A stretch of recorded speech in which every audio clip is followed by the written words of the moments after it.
أسارير وجه صبيح تسر أسارير وجه صبيح. کتنے زیادہ پریشان تو حضرت خدیجہ جو ورڈز کہے تھے ان کی بیس پہ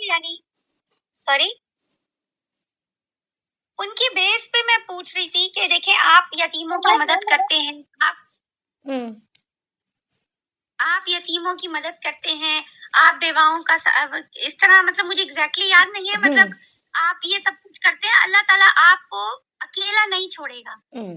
تو جب ہم کچھ کرتے ہی ہیں، ہم تو کچھ کرتے بھی نہیں ہیں، وہ تو خیر کیا ہی بات تھی ان کی، تو ہماری تو خیر حقیر ہے بڑی چیزیں، لیکن کیا ہم اللہ سے یہ امید لگا سکتے ہیں کہ اللہ ہمیں کبھی اکیلا نہیں چھوڑے گا؟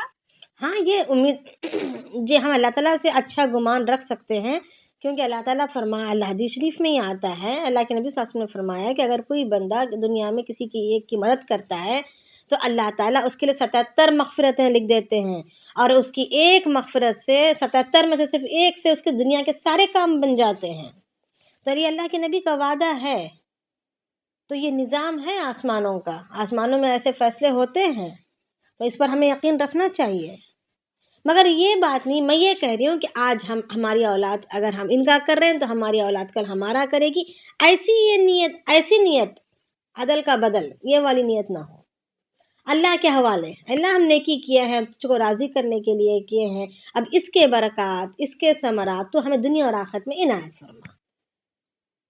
صحیح. ہاں، یعنی ہمیں فکس نہیں کرنی چاہیے. ہم یہ میں تو کبھی نہ چاہوں کہ میں میری اولاد کی محتاج بن جاؤں، اگرچہ کہ اولاد کتنی ہی فرمانبردار اور نیک ہو، مگر ایک پل کے لیے بھی میں نہ چاہوں کہ میں ان کی محتاج بنوں. آمین. جی، یعنی یہ ہمیں رکھنا کہ ہماری نگاہ صرف اللہ پر رہے، کہ ہم صرف اللہ کے علاوہ کسی کے محتاج نہ بنے، ہماری آخری سانس تک. ہم کیوں اپنے آپ کو محتاجگی کا سامان ڈھونڈیں گے، ہے نا؟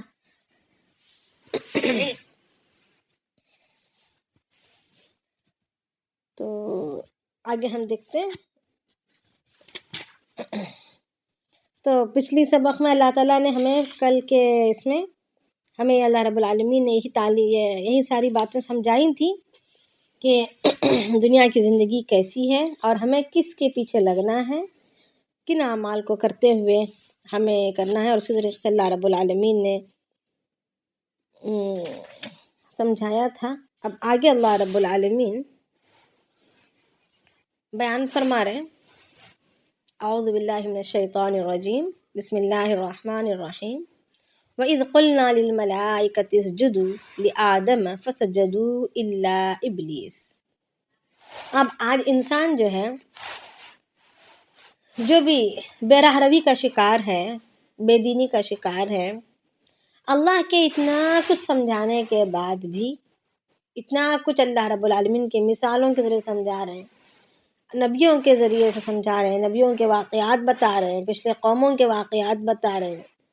قرآن شریف میں مختلف انداز سے اللہ رب العالمین بات بتاتے چلے، بتا رہے ہیں. اس کے باوجود انسان اپنے نفس کا، اپنے خواہشات کا غلام ہے. تو اللہ رب العالمین اس غلامی کا احساس ہمیں دلا رہے ہیں، اور اس کا نتیجہ یہ بتلا رہے ہیں کہ نفس کا جب بندہ غلام بن جاتا ہے، اپنے کو کچھ سمجھنے لگ جاتا ہے، اپنی ذات کو، اپنے نفس کو کچھ سمجھنے لگ جاتا ہے، تو پھر اس کا انجام کیا ہوتا ہے. اور انسان کو چاہیے کہ اپنے نفس اور اپنے شیطان کے دھوکے میں نہ آئے. تو اللہ رب العالمین اب یہاں پر شیطان کے احوال کو بیان کر رہے ہیں. وَإِذْ قُلْنَا لِلْمَلَائِكَةِ اسْجُدُوا، جب ہم نے کہا فرشتوں کو کہ تم سجدہ کرو، آدم علیہ السلام کے لیے. جب ہم نے کہا فرشتوں کو کہ تم سجدہ کرو آدم علیہ السلام کو، فسجدوا، تو سبوں نے سجدہ کیا، الا ابلیس، مگر ابلیس نے نہیں کیا، حالانکہ فرشتہ تو نہیں تھا. سجدے کا حکم تو فرشتوں کو دیا گیا تھا، اور ابلیس جو ہے شیطان، یہ جو ابلیس جو ہے فرشتہ تو نہیں تھا، مگر اس کی نافرمانی، مطلب اس کو فرشتوں کے ساتھ اس لیے شامل کیا گیا کہ یہ آسمانوں میں رہا کرتا تھا، بعض روایت میں آتا ہے کہ زمین میں ہی رہتا تھا، بعض روایت میں آتا ہے کہ پہلے آسمان کے سارے کاموں کی تدبیر یعنی پورا مینجمنٹ، پہلے آسمان کا کمپلیٹ مینجمنٹ اس کے ہاتھوں میں تھا اور زمین میں اس کی حکومت تھی، اور یہ پہلے آسمان کے سارے فرشتوں کا یہ رئیس تھا، یعنی امیر تھا، لیڈر تھا، اور اس سے اللہ رب العالمین بڑے بڑے کام دنیا کی زمین کے بڑے بڑے کام اس سے لیا کرتے تھے، اور یہ زمین پر عبادت میں اکثر ہمیشہ لگا رہتا تھا، فرشتوں سے بھی زیادہ یہ عبادت میں مشغول رہتا اور کوشش کرتا کہ مزید عبادت کرے۔ زمین کا کوئی حصہ یا کوئی ٹکڑا، کوئی چپا ایسا نہیں جہاں پر اس نے اللہ تعالیٰ کی بارگاہ میں سجدہ نہ کیا ہو عبادت کے ذریعے سے۔ بہت ہی بڑا عابد اور بہت ہی زیادہ سب سے بڑا عالم، فرشتوں سے بھی بڑا عالم، فرشتوں کا استاد، پہلے آسمان کے فرشتوں کا رئیس، زمین پر اس کی حکومت، آسمان میں اس کی سلطنت، سب کچھ۔ اب اس کا نام حارث بھی تھا۔ بعض روایت میں آتا ہے کہ جنت کا داروغہ تھا، حارث تھا وہاں کا، حارث کہتے ہیں گیٹ کیپر کو، اور تو اس کو اسی لیے اس کی وجہ سے اس کا نام حارث تھا۔ بہرحال جب اس سے اللہ رب العالمین نے بڑے بڑے کام لے رہے تھے اور اس کو مرتبے دیے تھے، حالانکہ جناتوں میں سے تھا، جنات کے قبیلے سے تھا، یعنی آگ سے بنایا گیا تھا، فرشتوں کو نور سے پیدا کیا گیا ہے، ان کے اندر صرف اور صرف فرما برداری ہے، فرما برداری کے علاوہ کسی اور چیز کو وہ جانتے نہیں ہیں، اور جناتوں کو اللہ رب العالمین نے آگ سے بنایا ہے، اور آگ کی صفت کیا ہے؟ وہ کنٹرول سے باہر ہوتی ہے، آگ کی صفت وہ قابو میں نہیں رہتی، وہ اپنے سارے حصاروں کو توڑ کر آگے کو نکلتے چلی جاتی ہے، اس کو قابو میں صرف اللہ کا خوف ہی کر سکتا ہے، اللہ کے خوف کی وجہ سے۔ اب جنات جو ہے اس وجہ سے مجبور نہیں کہ ان کو آگ سے بنایا گیا ہے، اب ان کا مادہ ہی ایسا ہے کہ بے قابو ہوتے رہیں، تو وہ مجبور ہیں، کیا کر سکتے ہیں، ان کا مادہ ہی ایسا ہے، ایسا نہیں ہے، بلکہ اللہ تعالیٰ کا خوف آگ کو بھی قابو میں لا سکتا ہے، ہواؤں کو بھی قابو میں اپنے آپ کو لا سکتا ہے، ہوائیں بھی اپنے آپ کو قابو میں کر سکتے ہیں، آگ بھی اپنے آپ کو قابو میں کر سکتی ہے، پانی بھی اپنے آپ کو قابو میں کر سکتا ہے۔ جیسے سمندروں کے کنارے کوئی باؤنڈری نہیں لگائی گئی ہے، کوئی دیوار نہیں کھڑا کی گئی، مگر سمندر ان کی حدوں تک ہی بہتے ہیں، چاہے جتنی بھی بڑی لہریں ہوں، جیسے ہی ان کی حد ختم ہو جاتی ہے اپنے سر کو سجدے میں ڈال دیتے ہیں، اپنی موج کو، اپنے جوش بھرے موج کو فوراً ٹھپ سے گرا دیتے ہیں۔ تو یہ ہر کوئی اللہ تعالیٰ کی بنائی ہوئی حدودوں کے اندر ہی قائم ہے، تو آگ ہو تو کیا ہوا، مگر اللہ تعالیٰ کا خوف جو ہے اپنے حد میں رکھنے کے لیے کافی ہے۔ اب ابلیس کے دل کے اندر گھمنڈ، بڑائی بہت ہی زیادہ جنم لے رہی تھی، اور یہ آئے دن بڑھتا جا رہا تھا۔ تو اللہ رب العالمین نے آدم علیہ السلام کو جب پیدا کیا تو آدم علیہ السلام کے سامنے سارے فرشتوں کو سجدہ کرنے کا حکم دیا۔ اس کا تفصیلی واقعہ ہم سورہ بقرہ میں پڑھ چکے ہیں۔ تو سبوں نے سجدہ کیا سوائے ابلیس کے۔ اب اللہ تعالیٰ کو یہاں پر سجدہ کرنے کا حکم اسی لیے دیا تھا کہ اس کا گھمنڈ ظاہر ہو جائے، ساروں کے سامنے اس کا گھمنڈ ظاہر ہو جائے اور ایک ثبوت کے طور پر بات رہ جائے۔ اللہ تعالیٰ تو علام الغیوب ہیں، اس کے دل کے اندر پلنے والے گھمنڈ کو جانتے ہیں، مگر دوسرے تو علام الغیوب نہیں ہیں۔ رہتی دنیا قیامت تک آنے والی انسان ہو یا جنات ہو، وہ تو علام الغیوب نہیں ہیں۔ تو اللہ تعالیٰ کو سب کے سامنے ثابت کرنا تھا، فرشتوں کے سامنے بھی ثابت کرنا تھا کہ گھمنڈ کیا چیز ہے، اور گھمنڈ میں انسان جب اترتا ہے، کوئی بندہ اترتا ہے تو اس کا انجام کیا ہوتا ہے۔ تو اس کو ثابت کرنے کے لیے اللہ رب العالمین نے یہ حیلہ اختیار کیا کہ سجدہ کرنے کو کہا، ابلیس نے سجدہ نہیں کیا۔ کان من الجن، وہ جناتوں میں سے تھا۔ ففسق عن امر ربی، وہ اپنی پروردگار کی فرمانبرداری سے نکل گیا۔ یعنی اس نے فسق کیا یا نافرمانی کی، اس نے نافرمانی کی عن امر ربہ، اپنے حکم کی، اپنے رب کی فرمانبرداری سے. افتتخذونہ وذریتہ اولیاء من دونی. اللہ تعالیٰ اب ہم سے سوال کر رہے ہیں کہ یہ کون ہے یہ ابلیس کون ہے؟ یہ وہ ہے جس نے سجدے کا انکار کیا، اور یہ جناتوں کے قبیلے کا ہے، ایک بندہ ہے. ففسق عن امرہ، جس نے اپنے رب سے، اپنے رب کی نافرمانی کر کے گنہگار بن چکا ہے، مجرم ہے، یہ ظالم ہے، مجرم ہے، دھتکارا ہوا ہے. اور افتتخذونہ، کیا تم اس کو بناتے ہو، وذریتہ، اور اس کی اولاد کو، اولیاء، اپنا دوست. اپنا دوست کیا تم اس کو بناتے ہو جس نے سجدے سے انکار کیا، جس نے اپنے رب کی نافرمانی کی، اس کو تم کیا اپنا دوست بناتے ہو؟ ہم انسانوں اور جناتوں سے سوال کیا جا رہا ہے. افتتخذونہ وذریتہ، کیا تم اس کو اور اس کی اولاد کو، اس کی ذریت سے مراد اس کی اولاد کو. تو اب روایتوں میں آتا ہے کہ اس کی اولاد سے مراد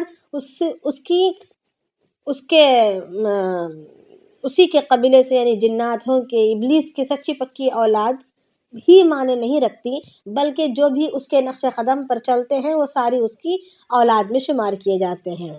تو کیا ان کو دوست بناتے ہو؟ من دونی، میرے علاوہ، وہم لکم عدو، اس حال میں کہ وہ تمہارا دشمن ہے، جبکہ وہ تمہارا دشمن ہے. یعنی آدم علیہ السلام کو اس نے جنت سے نکلوایا، اور شروع دنیا سے لے کر آج تک اور قیامت تک اس کی کوشش یہی رہے گی کہ ہر بندہ اس کی طرح خدا کا نافرمان بن جائے اور وہ اس کے ساتھ جہنم میں داخل ہو جائے. اس کی یہی کوشش ہے. وہ دشمن ہے ہمارا، وہ ہماری دشمنی پر تلا ہوا ہے. ہماری مشقت، ہماری ذلت اس کو خوشی پہنچاتی ہے. انسانوں کا واویلا، انسانوں کی چیخ و پکار، انسانوں کا تڑپنا بلکنا اس کو مزے دیتا ہے، اس کو لذتیں ملتی ہیں. تو وہ دشمن ہے ہمارا، ہر اعتبار سے دشمن ہے. تو اللہ پاک فرما رہے ہیں کہ جبکہ وہ تمہارا دشمن ہے. بئس للظالمین بدلا، کیا ہی برا بدلہ ہے گنہگاروں کا. یعنی گنہگاروں نے جو بدلہ چنا ہے، بدل میں اللہ کے بدل میں جس چیز کو چنا ہے وہ کیا ہی برا ہے.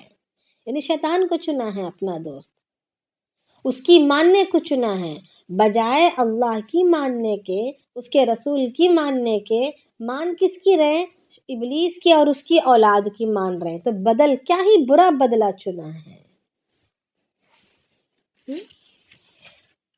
اللہ کے نبی علیہ السلام فرماتے ہیں کہ تم بازاروں میں سب سے پہلے جانے والے اور وہاں سے سب سے آخر میں نکلنے والے، یعنی زیادہ وقت بازاروں میں گزارنے والے نہ بنو. حضرت سلمان فارسی رضی اللہ تعالیٰ عنہ روایت کرتے ہیں کہ رسول اللہ صلی اللہ علیہ وسلم نے ان کو یہ نصیحت فرمائی کہ تم ان لوگوں میں سے نہ بنو جو سب سے پہلے بازار میں داخل ہوں، پھر سب سے آخر میں بازار سے نکلنے والے ہوں. مطلب اگر کسی ضرورت سے اگر بازار جانا بھی پڑے تو جلد سے جلد فارغ ہو کر وہاں سے اپنی ضرورت کی چیزیں لے کر لوٹنا ہے. یہ نہیں کہ ونڈو شاپنگ کرتے ہوئے وہاں پر ٹہلتے رہے. کیونکہ اللہ کے رسول نے خود فرمایا، کیونکہ بازاریں ایسی جگہ ہیں جہاں شیطان نے انڈے بچے دے رکھے ہیں. یعنی ان کی ذریت، اس شیطان کی ذریت وہاں پلتی رہتی ہے. اس سے کیا معلوم ہوتا ہے کہ شیطان کی جو ذریت ہے، یعنی ایک تو اس کے انڈوں سے اس کے بچے نکلتے ہیں، وہ انڈے دیتا ہے اور وہ بچے نکلتے ہیں. ایک تو اس حدیث سے وہ ثابت ہوتا ہے. دوسرا یہ معنوی اعتبار سے اگر لیا جائے، تعبیر کے اعتبار سے اگر لیا جائے، تو جو بھی فضولیات میں پڑھنے والے ہیں اور اسی طریقے سے وقت کے ضائع کرنے میں جو چیزیں جو لوگ پڑے ہوئے ہیں وہ سارے اس کی ذریت میں شامل ہیں. کیونکہ ایک اور حدیث شریف میں آتا ہے کہ فضولیات میں لگنے والے شیطان کے ساتھی ہیں یا شیطان کے بھائی ہیں. تو قرآن شریف میں فضولیات سے بچنے کی بڑی تاکید آئی ہے، اور اللہ کے نبی صلی اللہ علیہ وسلم نے بازاروں میں بھی کم سے کم وقت لگانے کو کہا ہے. آگے اللہ رب العالمین فرما رہے ہیں جی وعلیکم السلام. تھوڑا سا پیچھے سے بتا دیجیے نا, نہیں سنے تو. فضولیات کے بارے میں بھی بول. کس کے بارے میں؟ فضولیات کے بارے جو ابھی بات کر رہے تھے اس کے بارے میں تھوڑا سا بتا. جی جی جی, یعنی فضول جو ہے, فضول کرنے والے, فضولیات میں لگنے والے شیطان کے ساتھی کہا جاتا ہے, شیطان کے بھائی کہا جاتا ہے. اور قرآن شریف میں بھی فضولیات سے بچنے کی بڑی تاکید آئی ہے. روایتوں میں آتا ہے کہ فضول وقت یعنی انسان کو چاہیے کہ کچھ نہ کچھ کرتے رہے, کچھ کام کرے. اگر اس کے پاس کوئی کام کرنے کو نہ ہو, فزیکل ایکٹیویٹی کوئی کرنے کو نہ ہو, تو پھر وہ اچھا بہتر ہے کہ چادر اوڑھ کے سو جائے آنکھ بند کر کے. مگر فضول دیکھنا, فضول بیٹھنا, فضول سننا, اس سے بچ جائے. اس لیے کہ جب انسان فضول میں لگ جاتا ہے نا, تو پھر شیطان اس کے دل اور دماغ پر حملہ کرتا ہے اور وہ وساوس میں مبتلا کرتا ہے. اس کے دل اور دماغ سے شیطان پھر کھیلنا شروع کر دیتا ہے, وہ اپنا اس کو ساتھی بنا لیتا ہے. تو انسان کو چاہیے کہ ہمیشہ کسی نہ کسی مشغلے میں اپنے آپ کو لگائے رکھے, یا تو دنیاوی فائدوں کی ضرورت کی چیزیں یا اخروی ضرورت کی چیزیں. اگر دونوں سے بھی فراغت مل جائے تو بہتر ہے سو جائے. عبادت بھی نہیں کرنی ہے, کر چکے ہیں, گھر کے کام کاج بھی ہو گئے ہیں, تو بجائے فضول بکواس کرنے کے یا فضول منظر کشی کرنے کے, فضول خاموش بیٹھے رہنے کے, بہتر ہے اپنے دل اور اپنے دماغ کو شیطان کے حوالے کرنے سے بہتر ہے کہ آرام کر لے, اپنے جسم کا حق ادا کر لے. دیکھیں آگے اللہ رب العالمین فرما رہے ہیں ما اشہد, یہی ہے نا, ما اشہدتہم خلق السماوات والارض ولا خلق انفسہم وما کنت متخذ المضلین عضدا. آگے اللہ رب العالمین فرما رہے ہیں کہ میں نے ان کو حاضر نہیں رکھا تھا, ان کو نہیں بتایا تھا. خلق السماوات والارض, آسمانوں اور زمینوں کی پیدائش کے وقت نہ ہی وہ موجود تھے. ان کو میں وہاں پر, جب میں نے آسمان اور زمین بنایا تھا اس وقت وہ موجود نہیں تھے. کون موجود نہیں تھے؟ شیطان اور اس کی ذریت, جس کی آج انسان پیروی کرتا ہے, جس کو آج انسان جس کی مانتا ہے, جس کے مشوروں پر چلتا ہے, جس کو اپنا دوست سمجھتا ہے, اپنا ولی اور اپنا کارساز سمجھتا ہے. یہ تو میرے بنائی ہوئی یہ بھی مخلوق ہے. یہ کہنا مقصد ہے اللہ تعالیٰ کا کہ جب آسمان اور زمین بنایا گیا تھا اس وقت یہ نہیں تھے, نہ مشوروں کے دینے کے لیے تھے, نہ وہ کسی کام میں مدد کرنے کے لیے تھے. یعنی ان کا میری بادشاہت میں, میری خلقت میں, میرے بناوٹ میں ان کا کوئی دخل نہیں ہے کہ وہ میرے ساتھ ان کو شریک مانا جائے, یا میرے برابری میں ان کی مانی جائے, یا میرے بدل میں ان کو اپنایا جائے. کسی اعتبار سے کچھ کرنے کے لیے وہ کچھ بھی نہیں ہے. ما اشہدتہم, وہ نہیں تھے اس وقت. خلق السماوات والارض, جبکہ آسمانوں اور زمینوں کو بنایا گیا. ولا خلق انفسہم, اور نہ ہی خود ان کے پیدا کرتے وقت بھی ان کا کوئی مشورہ لیا گیا تھا, نہ ان کو وہاں پر رکھا گیا تھا. وما كنت متخذ المضلین عضدا, اور میں ایسے گمراہ کرنے والوں کو کبھی اپنا ساتھی بنانے والا بھی نہیں ہوں. ایسے گمراہ کرنے والوں کو, میری یاد سے غافل کرنے والوں کو, میرے راستے سے ہٹانے والوں کو میں اپنا شریک یا اپنے برابر میں ان کو میں کبھی بنانے والا نہیں ہوں. اور آگے اللہ رب العالمین فرما رہے ہیں, یعنی ان کی حقارت بتلا رہے ہیں, ان کی حقیقت بتا رہے ہیں. شیطان اور اس کی ذریت کی حقیقت بتا رہے ہیں کہ یہ کچھ بھی نہیں ہے. یہ آج جو تو ہمیں طاقتیں بتاتے ہیں, یہ ان کی طاقت جھوٹی طاقت ہے, باطل طاقت ہے.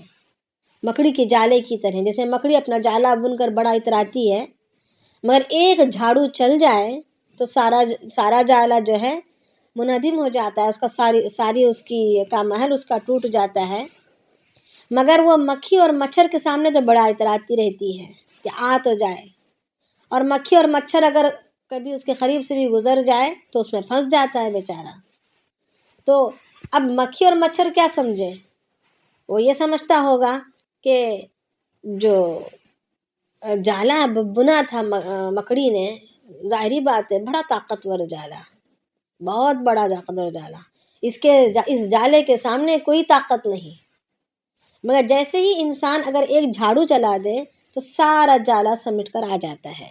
اسی طریقے سے آج دنیا کی بڑی بڑی طاقتیں جو اپنے طاقت کا زور دکھاتی ہیں، اور ہم انسان اپنی کم عقلی کی وجہ سے اس طاقت کو بڑا سمجھتے ہیں، جیسے اللہ کے طاقت کے سامنے یہ ایک مکڑی کے جالے کی طرح ہے۔ تو اللہ رب العالمین یہ حقیقت بتلا رہے ہیں کہ آسمانوں و زمینوں کے پیدا کرنے میں اور نہ خود ان کو پیدا کرنے میں ان کا کوئی دخل نہیں ہے، ان شیطانوں اور اس کی ذریت کا۔ یہ بس جیسے ہم مخلوق ہیں اللہ کی، اور جیسے ہم کمزور ہیں، اسی طریقے سے یہ بھی کمزور ہیں اور یہ بھی اللہ ہی کی مخلوق ہیں۔ آگے اللہ رب العالمین فرما رہے ہیں، مزید آگے فرما رہے ہیں اللہ تعالیٰ، وَيَوْمَ يَقُولُ نَادُوا شُرَكَائِيَ الَّذِينَ زَعَمْتُمْ فَدَعَوْهُمْ فَلَمْ يَسْتَجِيبُوا لَهُمْ۔ اللہ تعالیٰ فرما رہے ہیں کہ اس دن، جس دن اللہ تعالیٰ جس دن کہا جائے گا نادو شرکا، تم پکارو تمہارے شرکا کو، یعنی رزق کے معاملے میں تم سمجھتے تھے کسی کو کہ یہ رزق کا مالک ہے، عزتوں کے معاملے میں سمجھتے تھے کہ فلانے ہمیں عزت دیں گے، ہم فلانے فلانی چیزوں سے، فلانی حرکتوں سے ہمیں عزت ملے گی، فلانے چیزوں کے ساتھ رہنے سے ہمیں شہرت ملے گی، یا کچھ بھی جو بھی سمجھتے تھے، جو بھی اللہ کے ذات میں ہم جس کسی کو بھی معنوی اعتبار سے شریک کر رہے ہوں یا حقیقی اعتبار سے شریک کر رہے ہوں، اللہ تعالیٰ فرمائیں گے کہ پکارو تمہارے شرکاء کو، الذین زعمتم، جس کو تم گمان کرتے تھے کہ وہ اللہ کے برابری میں ہیں مددگار، فدعوہم، تو اس کو پکاریں گے۔ جب انہیں کہا جائے گا کہ پکارو تمہارے شرکاء کو، یعنی تمہارے معبودوں کو جن کی تم دنیا میں مانتے تھے، آج مدد کے لیے پکارو تاکہ آج بھی وہ تمہاری مدد کریں، جس طرح وہ دنیا میں تمہاری مدد کرتے تھے اسی طرح آج بھی مدد کریں، پکارو ان کو۔ تو جب یہ لوگ پکاریں گے فَلَمْ يَسْتَجِيبُوا لَهُمْ، تو وہ جواب نہیں دیں گے، ان کو کہاں سے دے سکیں گے، وہ خود گرے پڑے ہوں گے۔ تو فَلَمْ يَسْتَجِيبُوا لَهُمْ، وہ کوئی جواب نہیں دیں گے۔ وَجَعَلْنَا بَيْنَهُمْ مَوْبِقًا، اور ہم ان کے درمیان ایک آڑ کھڑا کر دیں گے، یعنی یہ مزید امید رکھے بھی نہ، یہ ہو سکتا ہے دیر سے دیں، ہو سکتا ہے ابھی آ جائیں، ابھی ہماری پکار کا جواب دے دیں۔ تو اللہ تعالیٰ کیا کریں گے کہ ان کے درمیان اور ان کے شرکاء کے درمیان آڑ کھڑا کر دیں گے، دیوار ڈال دیں گے۔ وَرَأَى الْمُجْرِمُونَ النَّارَ، اور مجرمین کو یعنی گنہگاروں کو جب آگ دکھلائی جائے گی، اور جب وہ آگ کو دیکھیں گے، جہنم کی آگ کو جب دیکھیں گے، فَظَنُّوا أَنَّهُمْ مُوَاقِعُوهَا، تو گمان کرنے لگیں گے کہ اب ان کو اس میں جھونکا جائے گا، اب ان کو اس میں گرنا ہی ہے۔ وَلَمْ يَجِدُوا عَنْهَا مَصْرِفًا، اور یہ کوئی اور بچ نکلنے کی کوئی جگہ نہیں پائیں گے، وَلَمْ يَجِدُوا، وہ نہیں پائیں گے، عَنْهَا مَصْرِفًا، وہاں سے بچ نکلنے کا کوئی راستہ بالکل نہیں پائیں گے۔ ان کے شرکاء بھی ان کی پکار پر لبیک نہیں کہے ہوں گے، نہ آنے کی کوئی امید باقی رہے گی، کیونکہ اللہ تعالیٰ درمیان میں دیوار کو کھڑا کر دیں گے، اب ان کے پاس کوئی چارہ نہیں، اور جہنم انہیں دکھلائی جائے گی۔ روایت میں آتا ہے کہ وہ جہنم کا گڑھا ایسا ہوگا جس میں لہو اور پیپ، جہنم کی وادیاں نظر آئیں گی جس میں لہو اور پیپ کھول رہا ہوگا، اور جہنم جو ہے پورے جوش و خروش کے ساتھ بھڑک رہی ہوگی، چنگاڑ رہی ہوگی، اور جہنم کو 70,000 لگاموں میں جکڑ کر قیامت کے میدان میں لایا گیا ہوا ہوگا، 70,000 لگامیں ڈال کر لایا گیا ہوگا، اور ہر لگام پر 70,000 فرشتے ڈیوٹی پر لگے ہوئے ہوں گے۔ ہر لگام پر 70,000 لگامیں ہوں گی، اور ہر لگام کو تھامنے کے لیے 70,000 فرشتے، ہر ایک لگام کے ساتھ 70,000 فرشتے ہوں گے۔ تو یہ ان لوگوں کا ان کا قید خانہ جو اتنا آگ کے شرارے جس میں بھڑک رہے ہیں، اور اس پر چوکیداری اتنی سخت ہے، اور وہاں کے عذابات کی انتہا، جو جہنم کے باہر کی ہی کیفیت کو دیکھ کر ان کے ہوش اڑ جائیں گے گنہگاروں کے، اور سمجھ لیں گے کہ ہمارا قید خانہ یہی ہے، اب بغیر داخلے کے اس میں داخل ہوئے بغیر کوئی چارہ نہیں ہے۔ تو اسی غم میں، اسی رن میں، ابھی عذاب پائے نہیں ہیں، ابھی جہنم میں داخل نہیں ہوئے ہیں، مگر جہنم کو دیکھنے کا عذاب ہی ان پر اتنا بھاری ہوگا کہ وہ تھر تھرانے لگ جائیں گے، کانپنے لگ جائیں گے۔ حدیث شریف میں آتا ہے کہ 5000 سال تک جہنم میں بغیر گرے، یہ باہر سے ہی دیکھ کر ان کا کلیجہ منہ کو آ رہا ہوگا، اور تھر تھراتے اور کانپتے ہوئے گرتے پڑتے رہیں گے، بس ہیبت کھاتے ہوئے۔ یعنی ایک ہیبت کو بھی اللہ تعالیٰ ان کے لیے عذاب کا نمونہ بنا دے گا، اور یہ ہیبت کھاتے ہوئے 5000 سال تک جہنم کے باہر ہی پڑے رہیں گے، اس کے بعد انہیں جی جہنم میں ایک دھکیل دیا سوال جائے گا۔ جی ایک سوال ہے، جی دیکھیں یہ جو اللہ تعالیٰ نے یہ عذاب بتایا اور یہ ساری منظر کشی کی، یہ بیسیکلی ہم سٹارٹ کیا تھا اللہ تعالیٰ نے قصہ آدم اور ابلیس سے، اور ابلیس کے تکبر سے۔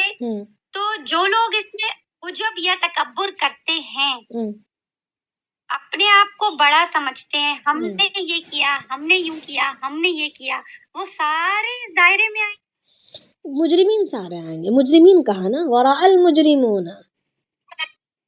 سارے مجرم۔ مجرمین مطلب جی یہاں پر نادو، مطلب یہاں پہ جو شرکا ہے نا، شرکا شریک کرنے والوں نا، شریک جو شریک کرتے ہیں اللہ کی ذات میں، یعنی ابھی بات دیکھیں، ہم نے کیا، دیکھیں سنیں، تو ہم شریک۔ بات جو ہے شروع کہاں سے ہوئی ہے؟ افتتخذونہ وذریتہ اولیاء، کیا تم ابلیس کو اور اس کی ذریت کو اپنا دوست بناتے ہو، اپنا کارساز بناتے ہو مجھے چھوڑ کر؟ وَهُمْ لَكُمْ عَدُوٌّ مِّن دُونِي، مجھے چھوڑ کر، وَهُمْ لَكُمْ عَدُوٌّ، جبکہ وہ تمہارا دشمن ہے۔ بِئْسَ لِلظَّالِمِينَ بَدَلًا، کیا ہی گنہگاروں نے کیا ہی برا بدلہ چنا ہے میرے بدل میں، یعنی اللہ کے بدل میں، اس کے رسول کی اطاعت و فرمانبرداری کے بدل میں جو بدلہ چنا ہے، دوستی کا، کارساز ماننے کا، اپنا ولی ماننے کا جو بدلہ چنا ہے، وہ کیا ہی برا بدلہ ہے۔ پھر اب اس کے بعد بات اسی سے آگے بڑھتی چلی جا رہی ہے کہ یہ کچھ بھی نہیں ہے، ابلیس اور اس کی ذریت کی کوئی حقیقت نہیں ہے، اصل حقیقت تو اللہ تعالیٰ کی ہے، اصل طاقتیں اللہ تعالیٰ کے ہیں۔ آج انسان دنیا میں اللہ تعالیٰ کی نافرمانی کر رہا ہے، کر رہا ہے نہیں کر رہا؟ دن رات کر رہا ہے۔ کرنے کی وجہ کیا ہے؟ کیا وجہ بن رہی ہے؟ بتا سکتے ہیں؟ بھول گیا نا میری کریشن کیا ہے، میرے عبدیت کا درجہ کیا ہے، وہ بھول گیا نا۔ اگر یاد بھی ہے، چلے مجھے یاد ہے، یہ اب سمجھ آ گیا، یہی شرکا ہے، ہم شریک کر رہے ہیں شیطان کو ہمارے ہر کام میں۔ کیوں کر رہے ہیں؟ میں یہ پوچھ رہی ہوں، میرا سوال یہ ہے کہ ہم آج اللہ تعالیٰ کی نافرمانی کر رہے ہیں، کیوں کر رہے ہیں؟ اللہ کی طاقت کے مقابلے میں ہم نے آج دنیا والوں کی طاقت کو بڑا سمجھا۔ داڑھی نہیں منڈائیں گے تو نوکری نہیں ملے گی، ذرا بن ٹھن کے سج سنور کے اگر ہم اپنے آپ کو نہیں رکھیں گے تو کوئی پسند نہیں کرے گا۔ طاقت کو بڑا سمجھ رہے نہیں سمجھ رہے؟ اللہ کے احکامات کے خلاف جانے میں اپنی کامیابی سمجھ رہے ہیں، اللہ کے احکامات پر چلنے میں اپنی ناکامی سمجھ رہے ہیں۔ تو کیا پتہ چلا؟ اللہ کی طاقت کے مقابلے میں ہم دنیا کی اور دنیا والوں کی طاقت کو بڑا سمجھ رہے ہیں۔ تو یہ کیا ہوا؟ شریک و شرکا ہوا نہیں ہوا؟ ہم نے شیطان اور اس کی ذریت کی مانے نہیں مانے؟ ہم شیطان کی اور اس کی ذریت کی مان نہیں رہے نا ایک اعتبار سے۔ ایسے چلو نہیں، خاندان والے کیا بولیں گے، ایسے کرو نہیں، آج کل کے دور میں ایسے کہاں ہو سکتا ہے، آج کل کے دور میں یہ کہاں ہو سکتا ہے، وہ پرانا دور تھا، وہ بات الگ تھی، کر سکتے تھے، مگر اب کے دور میں کہاں ہو سکتا ہے۔ اب کے ماحول میں کہاں ہو سکتا ہے؟ وہ زمانہ الگ تھا، یہ زمانہ الگ ہے. زمانہ آج کل کا برا ہے تو ہم کیا کر سکتے ہیں؟ یہ جو ہے نا، یہ زمانہ جو ہم کرتے ہیں، اللہ تعالیٰ فرماتے ہیں زمانہ میں ہوں، زمانے کو برا مت بولو. زمانہ میں ہوں سے مراد اللہ تعالیٰ کا بنایا ہوا زمانہ ہے، اور اس کو بگاڑا ہے بندوں نے. ماحول کس نے بنایا؟ ماحول ہم سے بنا ہے نا. ایک 15-20 سال پہلے، 20-25 سال پہلے جن ماؤں نے جو تربیت کی تھی وہ ماحول آج نظر آ رہا ہے. 15-20 سال بعد جو ماحول نظر آئے گا وہ آج ہماری گودوں میں ہم جو تربیت کر رہے ہیں وہ ماحول 15-20 سال بعد نظر آئے گا بازار میں. تو ماحول کون بنا رہے ہیں؟ ہم مائیں بنا رہی ہیں. اگر اپنے دلوں میں خدا کے خوف اگر پیدا کی ہوتی، اللہ کی طاقت کو بڑا ماننا، بڑا سمجھنا، بڑا جاننا اگر دلوں میں پیوست کیا ہوتا تو پھر ہمارے بازاریں مدینے کی بازاروں کا نمونہ ہو گئے ہوتے. تو اب یہ وجہ کیا بنی ہے؟ شیطان اور اس کے اولاد کو، ذریت کو ہم نے اس سے دوستی کر لی، اس کو بڑا سمجھ لیا. اللہ تعالیٰ اسی کی برائی بیان کر رہے ہیں کہ وہ کچھ بھی نہیں ہے، وہ تھا ہی نہیں زمین آسمان بناتے وقت. میں ایسے طاقتوں والا ہوں کہ میں دنیا کا، آسمانوں کا اور زمینوں کا میں نے نظام کتنی عمدگی سے میں نے بنایا ہے. تو جو عمدگی سے میں بنایا اس وقت یہ لوگ نہ موجود تھے مشوروں کے لیے، نہ ساتھ دینے کے لیے. بعد میں یہ بنے ہیں تو ان کی کوئی حقیقت نہیں ہے. یہی اللہ پاک سمجھا رہے ہیں کہ ان کی طاقت کچھ بھی نہیں ہے. میری طاقت زیادہ ہے، میری قدرتیں زیادہ ہیں. اور پچھلی آیتوں میں اللہ تعالیٰ نے یہ بھی کہا کہ میرے فیصلے بھی اٹل ہیں اور میرے فیصلے بدلنے والے نہیں ہیں. تو یعنی اللہ تعالیٰ ایک انداز سے، ایک اسلوب کو لے کر چل رہے ہیں. جی، اور ایک سوال ہے، جہنم کو لگام کی کیا ضرورت ہے؟ بس ایک ہیبت اور بڑائی کے اظہار کے لیے. یہ بات نہیں کہ جہنم کہیں پکڑ نکل کے بھاگ جائے گی، ایسا تو نہیں ہے.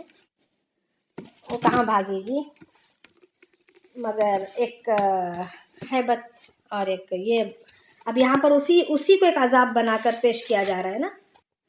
5000 سال تک یہ لوگ لرزتے ہوئے، کانپتے ہوئے اس کو دیکھ کر پڑے رہیں گے. تو وجہ بس یہی ہے کہ آپ اس کی ہیبت کو بڑھانے کے لیے.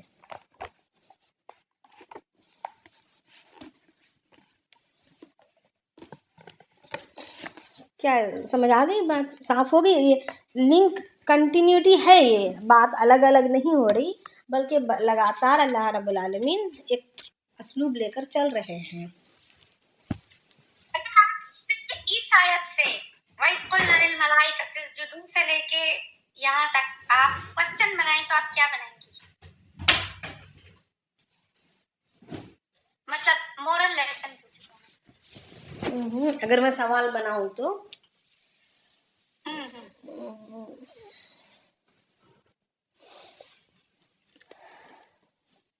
سوال اگر بناؤں انشاءاللہ بتاتی ہوں. وقت لگے گا، وقت نکل جائے گا میرا. 5 منٹ تو تھوڑا عقل کے گھوڑے دوڑانے پڑیں گے. سوال میں اصل میں یہ مولانا پیر ذوالفقار کی سن رہی تھی، نقش بندی جو ہے تفسیر سورہ کہف. تو انہوں نے کہا کہ انہوں نے کہتے ہیں میں نے بہت تفاسیر پڑھی، سینکڑوں تفاسیر پڑھی اور سورہ کہف انڈرسٹینڈنگ. اس میں انہوں نے کہا کہ جو مین قصہ ہے ہم یہ سمجھتے ہیں کہ یہ کہف والوں کا قصہ ہے. جی جی جی جی جو مین قصہ ہے سورت کا وہ قصہ آدم و ابلیس ہے. جی 2 قصے اس سے پہلے ہیں وہ عوامت الناس کے ہیں، 2 قصے اس کے بعد ہیں وہ امام الخاص کے ہیں. جی اللہ ان چاروں قصوں کے بیچ میں یہ قصہ لے کے آئے ہیں جو بہت ہلکا سا اللہ نے ٹچ کیا ہے، مگر یہ روح رواں ہے. تو اصل میں یہی کلیئرٹی کے لیے میں نے کہا چلیں آپ سے بھی پوچھو اس میں سے اگر کچھ آئے تو کیا ہمیں نہیں. دیکھیں اصل بات اب ہم بکثرت سنتے ہوئے آ رہے ہیں کہ یہ سورت جو ہے پڑھنے والے کو آسمان سے لے کر زمین تک نور ملے گا، یہ اس صورت کی تلاوت کرنے والا دجال کے فتنوں سے محفوظ رہے گا. یہ ذہن میں میرے آ رہا تھا کہ میں بتا دوں، پھر میں نے سوچا کہ سورت کے ختم پر بتاؤں گی کہ دیکھیں یہاں پر اللہ رب العالمین نے، یہاں پر کوئی پناہ کی آیتیں نہیں ہیں، دعائیہ کلمات نہیں ہیں، یہاں پر بس اعمال پر انسان کو اٹھایا جا رہا ہے. اپنی دوستی کس کے ساتھ رکھیں، اپنا اٹھنا بیٹھنا کس کے ساتھ رکھیں، اپنے شرکا کس کو بنائیں، اپنا دوست اور اپنا کارساز کس کو بنائیں. یعنی ایمان اور یقین کی بات اور اعمال کی بات ہی ہو رہی ہے. ہاں تو چاہا کیا جا رہا ہے اس سے، مطلب دجال سے فتنے سے بچنے کے لیے چاہا کیا جا رہا ہے؟ انسان کو صرف تلاوت پر منحصر نہیں بلکہ انسان کی زندگی کی تبدیلی کی محنت ہو رہی ہے. سورۃ کہف میں زور لگائی جا رہی ہے انسان کی زندگی کی تبدیلی کو. باجی میں ایک بات کہوں جی کہ یہ بھی ہے کہ جو آنے والے فتنے ہیں، جیسے کہ اب مختلف فتنے آ رہے ہیں روز بروز، مطلب کہ ہم لوگ حیران ہو رہے ہیں، جیسے انٹرنیٹ، موبائل، جی جو ہماری زندگی میں بہت سے اثر انداز ہو رہے ہیں. شاید مجھے لگتا ہے کہ سورۃ ان فتنوں سے بچنے کے لیے بہت امپورٹنٹ ہے. ہاں وہی تو نا، اللہ پاک اپنی طاقت کا مظاہرہ کرا رہے ہیں اور یہ کہہ رہے ہیں کہ جتنی بھی چیز اللہ کی طاقت کے خلاف میں جتنی بھی طاقتیں آئیں گی ہمیں اسے کامیابی کا مدار نہیں سمجھیں گے. اگر کوئی طاقت اللہ اس کے رسول کے خلاف جاتی ہے تو ہمیں اس سے پرہیز کرنا ہے. اگر کوئی بات اللہ اس کے رسول کے خلاف جاتی ہے، چاہے وہ بظاہر دنیا میں کامیابی اس سے سمجھ آتی ہو، اگرچہ اس سے دنیا میں عزت شہرت سمجھ آتی ہو، دولت سمجھ آتی ہو، مگر ہمیں اس میں پڑنا نہیں ہے، اپنے آپ کو بچائے رکھنا. بسم اللہ الرحمن الرحیم. وَلَقَدْ صَرَّفْنَا فِي هَذَا الْقُرْآنِ لِلنَّاسِ مِنْ كُلِّ مَثَلٍ. دیکھیں اللہ رب العالمین نچوڑتاً کیا فرما رہے ہیں کہ تحقیق نے ہم نے بیان کیا اس قرآن میں انسانوں کے لیے. کس کے لیے کہا؟ مومنین کے لیے، کافروں کے لیے، منافقوں کے لیے، اہل کتاب کے لیے نہیں، بلکہ انسانیت کے لیے، ساری انسانیت کے لیے. من کل مثل، ہر قسم کی مثالیں ہم نے بیان کر دی، الگ الگ انداز سے، الگ الگ طریقوں سے. وَلَقَدْ صَرَّفْنَا فِي هَذَا الْقُرْآنِ، ہم نے تحقیق کے ہم نے بیان کیا اس قرآن میں لِلنَّاسِ مِن كُلِّ مثل، انسانوں کے لیے ہر طرح کی مثال. وَكَانَ الْإِنسَانُ أَكْثَرَ شَيْءٍ جَدَلًا، اور لیکن انسان بہت ہی زیادہ جھگڑالو نکلا. انسان مگر کیا ہے؟ جھگڑالو ہے. یعنی اس کو سمجھ نہیں آتی، وہ آپے سے اپنے آپ کو باہر کر دیتا ہے. اپنے ہوش و حواس مثالوں کو بیان کر کے سمجھانے کے باوجود وہ اپنے ہوش و حواس کو اپنے قابو میں کیے بغیر نکل پڑتا ہے. فرماتے ہیں اللہ کے حضرت علی رضی اللہ عنہ کے پاس ایک روایت میں آتا ہے کہ ایک رات نبی اکرم صلی اللہ علیہ وسلم حضرت فاطمہ رضی اللہ عنہ اور حضرت علی رضی اللہ عنہ کو تہجد کے لیے جگانے کو آئے. اپنے مکان سے، اپنے حجرے سے نکلے اور ان کے بیٹی داماد کے مکان آئے تاکہ ان کو تہجد کے لیے جگائیں. تو دیکھا کہ لوگ پڑے سو رہے ہیں تو ان کو جگایا، کہا کہ اٹھا نہیں آپ لوگوں نے تہجد میں؟ تو حضرت علی رضی اللہ عنہ نے جواب دیا، یا رسول اللہ، ہماری جانیں ہمارے اللہ کے ہاتھ میں ہیں، وہ جب ہمیں اٹھانا چاہے گا ضرور اٹھائے گا. تو یہ بات سن کر اللہ کے نبی صلی اللہ علیہ وسلم نے کچھ نہیں کہا. علی رضی اللہ عنہ کو تو کچھ نہیں کہا، خاموشی سے پلٹ گئے. جاتے ہوئے راستے میں اپنے ران پر، اپنے زانوں پر ہاتھ مارتے ہوئے بڑے تیش میں کہنے لگے کہ انسان واقعی بڑا جھگڑالو ہے. یعنی وہ اپنی کوشش کو آگے لانے کے بجائے کیا کہہ رہا ہے کہ اللہ تعالیٰ کے ہاتھ میں ہماری جانیں ہیں، وہ جب اٹھانا چاہے گا اٹھائے گا. آ رہی ہے بات سمجھ میں؟ تو یعنی انسان کو چاہیے کہ اللہ کے احکامات میں کوشش کرے، پیروی کرے، اللہ تعالیٰ کی مثالوں سے سبق حاصل کرے، اللہ تعالیٰ کے سمجھانے کو سمجھے، اللہ تعالیٰ کے منانے کو مان لے. کبھی محبت سے سمجھاتا ہے، کبھی پیار سے سمجھاتا ہے، کبھی اپنی ممتا جتا کے سمجھاتا ہے، کبھی ڈرا کے سمجھاتا ہے، تو مان جائے، سمجھ لے اور کوششوں میں لگ جائے۔ یہ نہیں کہ توفیق پر اپنے آپ کو، توفیق پر باتوں کو رکھ کر ہاتھ پر ہاتھ دھرے بیٹھے رہے۔ یہ اس آیت کا شان نزول ہے یہ والا قصہ؟ نہیں، شاید نزول نہیں ہے، ایسے ہی ہے کہ مطلب یہاں پر یہ بات ہوتی ہے، مطلب جب انسان اللہ تعالیٰ یہ کہہ کے کیسے رہے ہیں، تو مطلب اس کی تفسیر اس اللہ کے نبی صلی اللہ علیہ وسلم کے اس واقعے سے ہوتی ہے کہ یعنی کس عمل کو انسان کے جھگڑا کہا جا رہا ہے۔ اب علی رضی اللہ عنہ جھگڑنے تو نہیں آئے تھے نا، جی، تو بس انہوں نے ایک جملہ کہا تھا، بجائے کوشش کے کرنے کے جملہ کہا تھا، اب اس کو اللہ کے نبی صلی اللہ علیہ وسلم نے جھگڑے میں تعبیر لے لیا۔ تو یہاں پر اللہ تعالیٰ کا جو کہنا ہے کہ انسان، میں نے کیا کہا، اللہ تعالیٰ کا یہاں اس سے بھی بات سمجھ آتی ہے کہ اللہ تعالیٰ کیا فرما رہے کہ میں نے مختلف انداز سے اس قرآن میں لوگوں کے لیے مثالیں سے بیان کی ہیں، تو اب کرنا کیا تھا، وہ مثالوں کا اس نے انکار کیا، انسان ان مثالوں کا انکار کیا، ایسا نہیں کہا، انسان نافرمانی کیا، ایسا بھی نہیں کہا، بلکہ کہا کیا اللہ تعالیٰ نے، وَكَانَ الْإِنسَانُ أَكْثَرَ شَيْءٍ جَدَلًا، لیکن انسان تمام چیزوں میں سے کیا ہے، سب سے زیادہ جھگڑالو ہے۔ کائنات میں جتنی بھی چیزیں ہیں ان ساری چیزوں کے درمیان سب سے زیادہ جھگڑالو کون ہے؟ جانور نہیں، جنات نہیں، بلکہ انسان جھگڑالو ہے۔ جناتوں نے تو صرف قرآن کو سن کر ایمان لے آئے تھے، انسانوں نے اللہ کے نبی کو ترسا کے ایمان لائے ہیں۔ دونوں میں فرق دیکھیں، ہم جناتوں کو حقیر سمجھتے ہیں، مگر جنات ہم سے بہتر ہیں۔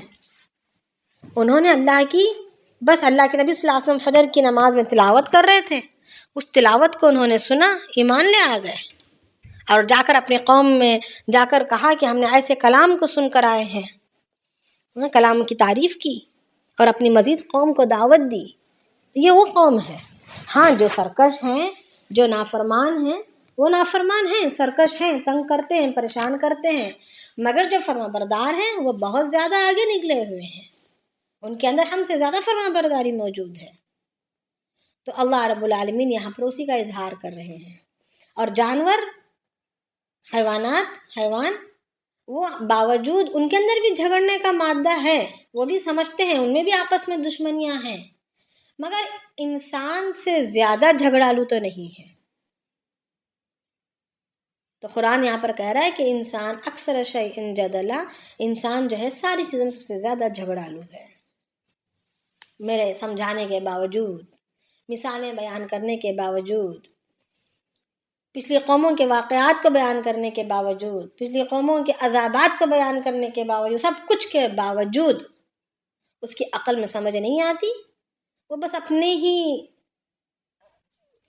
ضد و انا میں مصروف ہے، جب سمجھانے کو جاؤ تو جھگڑنے پر آ جاتا ہے۔ چلیں، کوئی سوال ہے یا انشاءاللہ کل دیکھیں گے؟ جی، ایک سوال ہے جی، اصل میں سورہ اخلاص میں جو ہے بے نیاز ہے نا، سمت کی من، اس کا لفظی معنی پوچھ رہے۔ جی، بے نیاز ہے، یعنی ٹھوس کہتے ہیں، ٹھوس یعنی کھوکھلے پن سے خالی ہو، سالڈ جو ہوتا ہے، کھوکھلی چیز نہیں،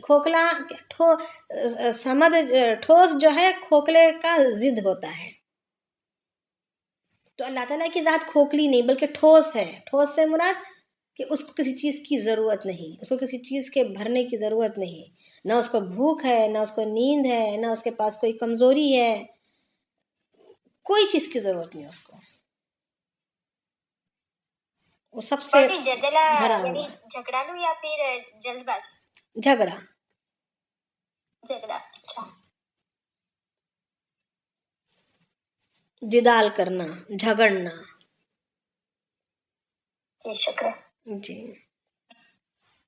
تو اس سے ہمیں اپنی زندگی میں سبق حاصل کرنا چاہیے، ہے نا، کہ واپس جو جواب ہم باؤنس بیک کرتے ہیں جواب دیتے ہیں اپنے بڑوں کو، یہاں پر ہمیں سبق حاصل کرنا چاہیے کہ کوئی اپنی صفائی میں کوئی جواب الٹا نہ دے، اس موقع پر ہمیں خاموش رہنا ہے، اپنی غلطی کو تسلیم کر لینا ہے، اپنی غلطی کو ڈھونڈنا ہے بجائے بہانوں کے ڈھونڈنے کے، بجائے کسی اپنی صفائی میں کوئی دوسرے ذرائع ڈھونڈنے کے۔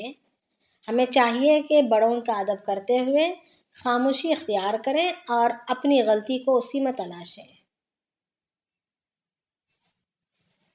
چلیں، سبحان اللہ وبحمدہ، سبحانک اللہم وبحمدک، نشہد ان لا الہ الا انت، نستغفرک ونتوب الیک۔